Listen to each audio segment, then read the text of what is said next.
Well, thanks very much, Jeff. I'm very excited by the potential for love breaking out in this room today on Valentine's Day. It's an exciting prospect. I was sitting here feeling very lonely on my own, with sitting next to no one I loved. But I can tell you I'm going out this evening in Norwich to see Breakfast at Tiffany's with my wife of 28 years. My only great fear is that I'm going to fall asleep because I'm completely knackered at the end of an incredibly long week, starting with Dilnos on Monday and various other things that have happened during the course of the week. Before I get on to the proper speech, I just wanted to sort of say that, first of all, as a Liberal Democrat, you can understand that I'm conditioned to believe that I would never, ever be a minister. This is not part of the sort of mindset that you would find yourself in this position. So I find myself rather unexpectedly as a minister in the Department of Health, but nonetheless absolutely delighted to be here. And I happen to be completely passionate about mental health and about trying to make a difference collaboratively with everybody else involved in mental health services. Governments and ministers can only do so much, and these days it is very much a collaboration, but there are things that we can do, and I'm very determined to do everything I can to try and improve the experience of people who have mental health issues. And one of the things that I feel very strongly about is that there's a sort of an institutional bias within the NHS against mental health. That's the truth of it. The money, where the money flows, it tends to flow into acute services on the physical side. We have a very politically high-profile 18-week target in physical health services. We have nothing comparable in mental health. We have the tariff, which sucks money through into acute hospitals. We have nothing comparable in mental health. And this determines where the money goes, and we've got to change it. We've got to tackle this bias. We've got to make a reality of parity of esteem. And the one thing I hate is using sort of grand rhetoric which isn't met in reality. If we say we believe in parity of esteem, we've got to find ways of actually achieving it. And this work that we're here to celebrate today, I think, is very much part of that. So far, we've introduced the first mandate for the NHS. And I think for the first time ever, we have given mental health a priority within the NHS that is potentially really exciting. It's not enough on its own. It's a starting point. But we are committing the commissioning board as a legal requirement to make measurable progress towards parity of esteem by 2015, to actually understand the extent of access problems within mental health services, how long people are waiting. We don't really understand the scale of the problem around the country. We've got to get much better at interpreting the data, first of all, and then addressing the problem. But we have set this requirement on the commissioning board so that we can start to achieve a greater equilibrium around within the NHS. So I just say that by way of introduction. Apologies for ad-libbing, but I wanted to get that off my chest. The range of events that ministers are invited to speak at is, as you can imagine, quite remarkable. And it goes from the sublime to the ridiculous. But the ones that I really like going to are ones like this, ones where we all are gathered to celebrate the unreserved success of a scheme that is clearly making things better for patients, but also actually for clinicians and for the public. Implementing recovery through organisational change. It's a bit of a mouthful, but as a project, it is outstanding. It's exactly the kind of thing that we in the coalition mean when we talk about focusing on outcomes. I hate the word outcomes. Ordinary people don't use that word when they talk about themselves. and their recovery, but I think we understand what we're talking about. But it's a scheme that, when everything is said and done, gets results for people. Thinking about recovery, for instance, and not just treatment. And all across almost 30 mental health trusts and their partners in the independent sector. There are people here today who can testify to its success. I've just had the most inspiring 20 minutes talking to Becky. Where's Becky? Right at the back there, from Dorset, the Dorset Mental Health Forum and the Dorset Wellbeing and Recovery Partnership. Have I got that right? Good, thank you. Brilliant work going on in Dorset. I've also met with Emma. Where's Emma? Emma right in the front here. And you're going to hear from Emma, I think, soon. From Waldo. Where's Waldo? Right at the back there. And from Leslie over there.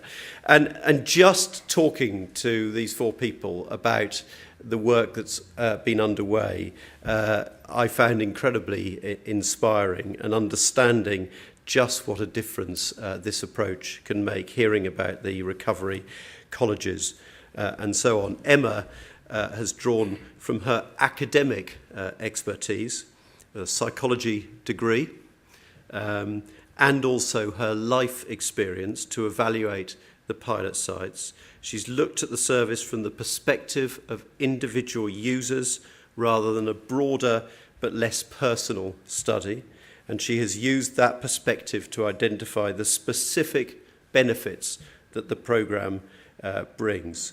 Waldo took a slightly different approach. He helped to bring the peer support worker programme to central and northwest London in the first place, and he is now a member of the local trust's project board, which helps make recovery important across the organisation.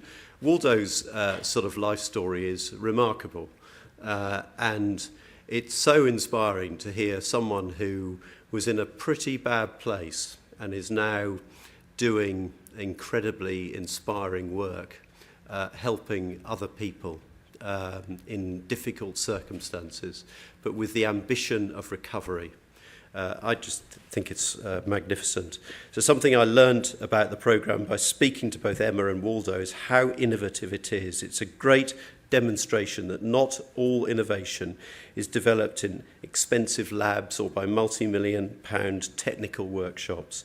Sometimes the most innovative and inventive projects like this one come from having the courage to think and work a little bit differently. I know that the Department of Health has helped fund the project, and I just pay tribute to Lindsay and Bruce, who are both here, and their team for the extent to which they and their team have been collaborative and supportive of the work that's been done by others. But we have helped fund the project, but the credit for the results is down to all of you. I understand that your dedication, passion and resourcefulness has been a force of nature over the past few years, and I want to thank you all personally for what you've been doing. Across all the sites, this project has meant three things for the people who use services. It's meant more choice for people, so services are designed around individuals and not staff. It always seems to me that, if there's any part of healthcare where sort of empowering individuals is absolutely critical, it's surely in mental health.